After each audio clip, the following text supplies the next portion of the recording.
सियासत का खेल इतना गंदा होता है कि शर्म भी शर्मा जाए। अब देखिए ना, 5 महीने पहले जिस शख्स को अमेरिका दुनिया का मोस्ट वांटेड आतंकी कहकर पोस्टर छपवा रहा था, जिसके सर पर 84 करोड़ रुपए का इनाम रखा था, जिसे दुनिया से कह रहा था कि he is the most wanted, आज वही शख्स सूट बूट में डोनाल्ड ट्रंप के साथ फोटो खिंचवा रहा है व्हाइट हाउस के अंदर।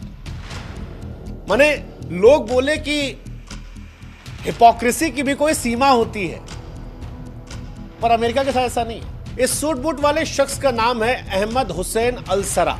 पुराना नाम जो है वो है अबू मोहम्मद अल जलौनी। पुरानी पहचान ये है कि सीरिया के अंदर ये बम फोड़ता था, स्कूलों को उजाड़ा करता था, लाखों को इसने बेघर किया है।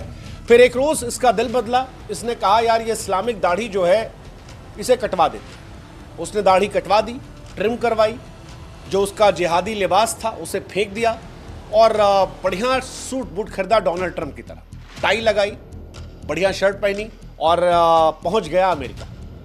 बस क्या था, अमेरिका का दिल जो था वो मोम की तरह पिघल गया। 2011 में सीरिया को खून से रंगने वाले शख्स को शांति का दूत बना दिया गया। डोनाल्ड ट्रंप बोले कि he is a man with a strong past. दुनिया बोले हाँ, अमेरिका गंदा है तो क्या हुआ, धंधा है, जब तक फायदा हो रहा है सही है। अमेरिका सिर्फ धंधा देखता है।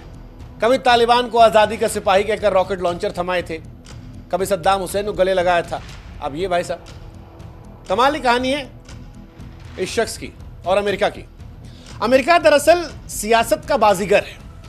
जो आज दुश्मन है कल वो दोस्त होगा, जो आज दोस्त है कल वो दुश्मन हो सकता है, और इसमें स्टार लाके कोट कर देगा अमेरिका का फायदा नुकसान। उदाहरण के तौर पर 1980 में रूस को हराना था अफगानिस्तान के अंदर, तो अमेरिका ने तालिबान, लादेन, अलकायदा को हथियार बना लिया। वही लादेन जिसे बाद में अमेरिका ने ठोका था पाकिस्तान जाके, उसे खूब सारे हथियार दिए, खूब सारा पैसा दिया, उसे फ्रीडम फाइटर बना दिया था कि लड़ो रशिया से, हम तुमको पैसा देंगे। और अमेरिकी हथियारों के दम पर लादेन ने रशिया से लड़ाई लड़ी, जीती भी, रशिया को भागना पड़ा। बाद में लादेन को परेशान करने लगे, लादेन ने 9/11 करवा दिया तो वो आतंकवादी बन गया। ऐसे ही इराक में सद्दाम हुसैन को सद्दाम हुसैन जैसा बनाने वाला अमेरिका था। पैसा, ताकत, हथियार सब कुछ ईरान के खिलाफ करने के लिए दे दिया। फिर दुश्मन नंबर 1 बनाकर उसी सद्दाम हुसैन को फांसी पर लटका दिया। और सीरिया में भी यही ड्रामा है। बशर अल असद को हटाने के लिए अमेरिका ने चुपके से जिहादी ग्रुप को हवा दे दी। 2024 में असद की सत्ता गिरी, नया चेहरा चाहिए था तो एक आतंकवादी को उठाकर हीरो बना दिया। जब अमेरिका को सीरिया में शांति चाहिए तो कल के आतंकवादी को मसीहा बना देता है। कल को फिर इससे दिक्कत होगी, ये बात नहीं मानेगा तो इसी मसीहा को वापस आतंकवादी बना देगा। इसीलिए अमेरिका की ना दोस्ती अच्छी है, दुश्मनी। और ऐसे बहुत उदाहरण है। आप देखो पाकिस्तान को इसने शुरू में कितना साथ दिया, फिर लादेन जब पकड़ा गया तो इसने पाकिस्तान की बजानी शुरू कर दी, इंडिया करीब आ गया। अब इंडिया रशिया वाले मामले में, रशिया यूक्रेन की लड़ाई हो रही थी, उसमें रशिया के साथ खड़ा था, तो अमेरिका का ईगो हर्ट हो गया, तो उसने वापस पाकिस्तान को दोस्त बना लिया। टिम कुक से कह रहा है कि इंडिया में इन्वेस्टमेंट मत करो। सऊदी अरब के साथ भी यही था, सऊदी पक्का यार था अमेरिका का, लेकिन 2023 में सऊदी और ईरान ने चीन की मदद से दोस्ती कर ली, अमेरिका ना बुरा मान गया। तालिबान के साथ यही था, जैसा हमने बताया भी आपको कि शुरुआत में तालिबान की सारी हेल्प इन्होंने की, बाद में तालिबान की सरकार भी इन्होंने गिराई किसी और ग्रुप से मिलकर। सो अमेरिका का सिंपल फंडा है, जब तक आप उसकी बात मानोगे वो आपके साथ खड़ा रहेगा, जैसे आप नहीं मानोगे वो आपके दुश्मन को दोस्त बनाएगा, उसको ताकत देगा और उसके बाद धीरे से आपकी बैंड बजा देगा। यही काम इसने सीरिया में भी किया था। और सीरिया में जो आतंकवादी भाई साहब हैं, ये अब राष्ट्रपति इसीलिए बने हैं क्योंकि अमेरिका के हित में है। हालांकि हम चाहते हैं कि आप भी हमारी एक मदद करें, हमारे व्हाट्सएप चैनल से जुड़े। लिंक हमने डिस्क्रिप्शन में और कमेंट सेक्शन में पिन कर रखा है। आप जुड़ेंगे तो इससे हमारी ताकत बढ़ेगी और आप तक जल्दी हमारे वीडियोस पहुंचेंगे। क्योंकि 2010 के दशक में अमेरिका बशर अल असद को तानाशाह मानता था। तब उसने सीरियाई विद्रोहियों को हथियार दिया था ताकि असद की सरकार गिर जाए। 2024-25 में असद का शासन ढह गया, अब नई सरकार चली, तो जो पहले विद्रोही गुट था अब उसे इन्होंने दे दिया और वो राष्ट्रपति बन गए। नाम अहमद हुसैन अल सरा। यानी पुराना वाला आतंकवादी अबू मोहम्मद अल जलौनी, वही शख्स जिसने सीरिया में खून की होलियां खेली थी। इस शख्स का भी इतिहास बड़ा दिलचस्प है। 2003 में मेडिकल की पढ़ाई छोड़ छाड़कर ये अलकायदा के गुंडों के साथ मिल गया। 2006 में अमेरिकी सेना ने इसे जेल में डाला, लेकिन छूटने के बाद ये शैतान बन गया। 2012 में इसने अलकायदा की सीरियाई टोली जबात अल नुसरा बनाई और 2011 में इसके इशारे पर सीरिया के अंदर बहुत सारे आत्मघाती हमले हुए, जहां लोग खुद को उड़ा लिया करते थे। अस्पताल उजाड़ दिए, स्कूल तबाह कर दिए, सैकड़ों मार डाले, लाखों बेघर हो गए। अमेरिका परेशान हो गया इससे, 84 करोड़ का इनाम रखा। लेकिन फिर ये लड़का जो था ये स्मार्ट था। इसने 2016 में फिर बाजी पड़ दी, अलकायदा से दूर हटा।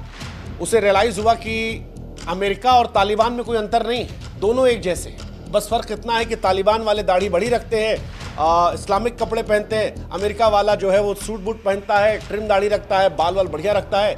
तो जो आदमी सूट बूट में रहता है वो दिखने में अच्छा लगता है। ये बात इसको समझ में आ गई। उदाहरण के तौर पर आप घर में छिपकली, कॉकरोच या चूहा मारते हो, आपको नहीं बुरा लगता, लेकिन कभी बाहर निकलकर आप एक बटरफ्लाई को मार दो, दुनिया में लोग कहेंगे यार आप कितने निर्दयी हो। जबकि कॉकरोच मारने में, छिपकली मारने में या चूहा मारने में कभी आपसे कोई नहीं कहेगा कि आप बुरे हो।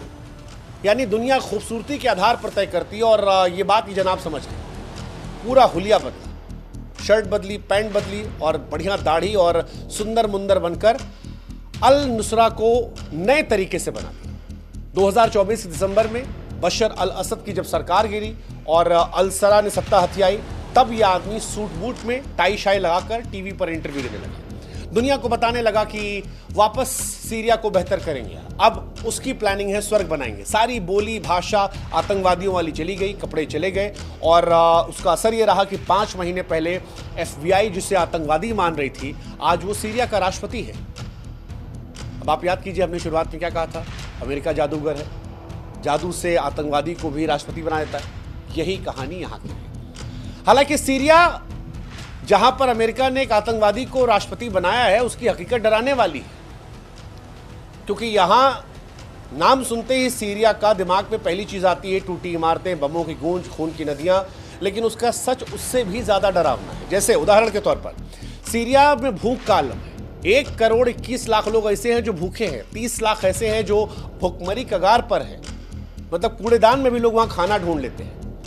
बिजली तो खत्म है, ज्यादातर इलाकों में दिन में सिर्फ 45 से 60 मिनट तक बिजली आती है। जो करना कर लो इतनी देर में। 70% बिजली संयंत्र और 75% बिजली ग्रिड जो है वो वहां खत्म हो चुके हैं। क्यों? क्योंकि इन्हीं लोगों ने बम फोड़ फोड़ के खत्म कर दिया है। 24 लाख बच्चे ऐसे वहां हैं जो स्कूल नहीं जाते हैं। आसान शब्दों में कहें तो सीरिया में जो बीती एक पीढ़ी है वो अनपढ़ है। कुछ जो स्कूल कॉलेजेस पहले बने थे वहां पर डिग्रियां बेची जा रही हैं।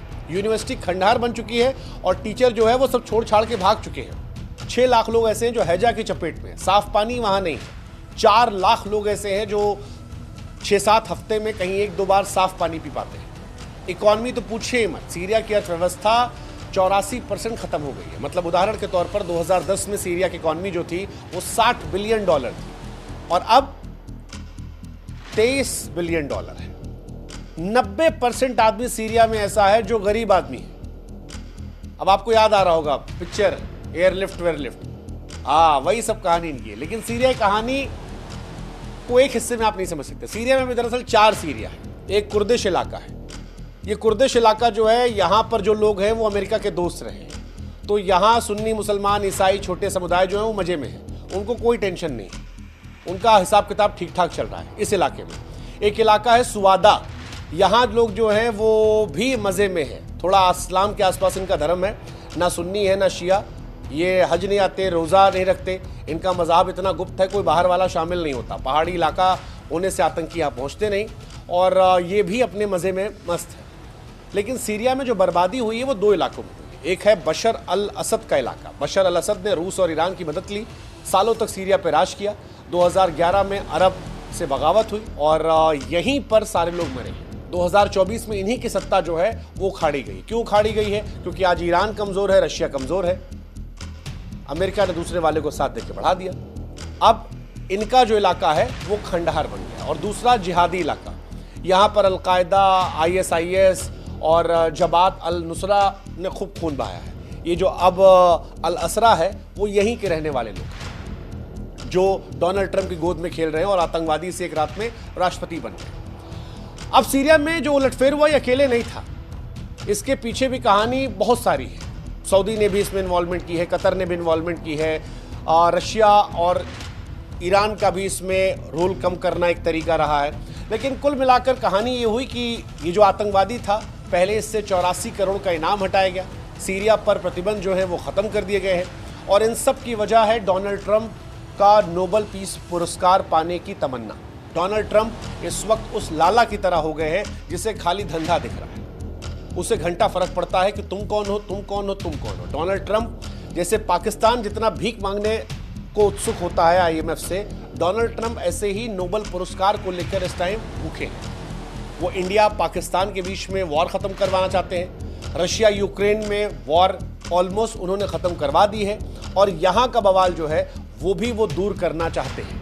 वो चाहते हैं कि दुनिया समझे कि डोनाल्ड ट्रंप ने अपने आखिरी कार्यकाल में दुनिया को शांत कर दिया था। शांत करने के लिए डोनाल्ड ट्रंप का एक ही तरीका है, वो है पैसा देते जाओ। जब पैसा दे दोगे तो आदमी मौज मस्ती काटेगा, मौज मस्ती काटेगा तो बीवी बच्चा परिवार वाला हो जाएगा, परिवार वाला हो जाएगा तो फिर लड़ना झगड़ना भूल जाएगा। और इसीलिए डोनाल्ड ट्रंप इस वक्त हर विद्रोही संगठन के साथ, हर देश के साथ बिजनेस कर रहे हैं, पैसा दे रहे हैं। उनको लगता है कि इससे ख़त्म हो जाएगा। लेकिन जब अल सरा से मुलाकात की फ़ोटो वायरल हुई, दोनों हंस रहे थे और डोनाल्ड ट्रंप ने कहा कि he is a man with a strong past, तो लोगों के मन में ये सवाल आया कि ये डोनाल्ड ट्रंप के लिए नोबेल पुरस्कार की तैयारी है, दुनिया को शांत करने की कोशिश है, या अमेरिका की एक और हिपोक्रेसी की तस्वीर है। हालांकि अमेरिका के दुश्मन क्यों बदलते हैं, दोस्त दुश्मन कैसे बनते हैं, इसकी कहानी भी हम आपको समझा देते हैं। अमेरिका सबसे ऊपर अपने हितों को ध्यान रखता है। अमेरिका का सिंपल पॉलिसी है कि उसको पैसे से नुकसान ना हो, उसके फौजी मारे ना जाएं और उसके देश का विकास होता रहे, और दुनिया में जो देश मजबूत है उनकी जो ताकत वो ले सकता है वो लेता रहे, और चीन और रशिया को काबू में रखे। तो जहां पर ये सारी चीज़ें होती हैं वहां वो उस हिसाब से दोस्त दुश्मन बनाता रहता है। दूसरा, अगर कोई भी देश अमेरिका के लिए फ़ायदेमंद हो जाता है तो वो दोस्त बन जाता है, भले वो पहले दुश्मन रहा हो। जैसे ये आतंकवादी को दोस्त इसलिए बनाया गया है क्योंकि रशिया को और ईरान को वहां कमज़ोर करना था। जैसे अफगानिस्तान में हमने आपको बताया कि तालिबान को दोस्त अमेरिका ने इसलिए बनाया क्योंकि उसे रशिया को भगाना था, लेकिन तालिबान की सरकार अमेरिका ने इसलिए गिरवाई क्योंकि उसे लादेन को मारना था। अमेरिका पाकिस्तान का दोस्त इसलिए बना क्योंकि चाइना से उसे बदला लेना था, कंट्रोल करना था।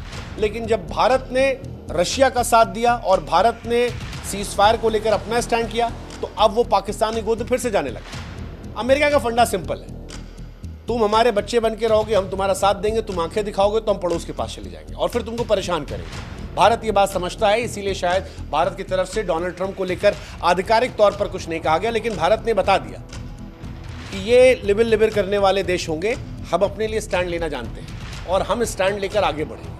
अब हम इन बच्चों में नहीं खेलेंगे, हम बड़ों में खेलेंगे, बड़े लेवल पे, जैसे चाइना खेलता है, जैसे रशिया खेलता है, ऐसे ही इंडिया अमेरिका को ट्रीट करेगा कि बराबर की इज्जत दोगे तो ठीक है, नहीं तो तुम तुम्हारे रास्ते, हम हमारे रास्ते। और इसी वजह से शायद दुनिया के कई देश जो हैं वो अमेरिका पर भरोसा नहीं करते, क्योंकि अमेरिका कब गठबंधन तोड़ दे वो अमेरिकन को भी नहीं पता है। लेकिन फिलहाल सीरिया का ये तमाशा सिर्फ एक देश की कहानी नहीं, दुनिया की बदलती तस्वीर है, जिसमें अमेरिका अब शांति समझौता करवाने की कोशिश कर रहा है, एक पीस मेकर बन रहा है। डोनाल्ड ट्रंप का फॉर्मूला है पैसा, बिजनेस, शांति, दुनिया में हलचल मचाए। ये कामयाब होगा, फेल होगा, पता नहीं, लेकिन सीरिया का ये नया चेहरा दुनिया की सियासत को हिला रहा है। भारत इसमें प्रत्यक्ष तौर पर नहीं शामिल है, लेकिन हमको लगा कि हम आपको बताएं ताकि आप भी समझें कि अमेरिका खेल कैसे खेलता है। इधर अहमद हुसैन अल सरा की कहानी एक आतंकवादी से राष्ट्रपति बनने की दिल दहलाने वाली दास्तान है। यह अमेरिका की गंदी पॉलिटिक्स को बेनकाब करती है, जो अपने फायदे के लिए शैतान को संत बनाता है और कई बार संत को भी शैतान बना देता है। कल का दुश्मन आज का दोस्त बन जाता है, क्योंकि अमेरिका को सीरिया से रशिया का ईरान कंट्रोल कम चाहिए और वहां शांति चाहिए। सीरिया का भविष्य क्या होगा ये कोई नहीं जानता, लेकिन ये कहानी बताती है कि सियासत में कुछ भी पक्का नहीं, ना दोस्त ना दुश्मन, बस फायदा और ढोंग चलता है। और इसी पर किसी ने शेर लिखा था कि सियासत इस कदर आवाम पर एहसान करती है, पहले आंखें छीनती है, फिर उन्हीं को चश्मा दान करती है। सीरिया की भी यही कहानी है। जिन सीरियंस को इन लोगों ने बर्बाद किया, आज उन्हीं के जरिए आबाद होने के सपने दिखाए जा रहे हैं। यही पॉलिटिक्स है, यही सत्य है।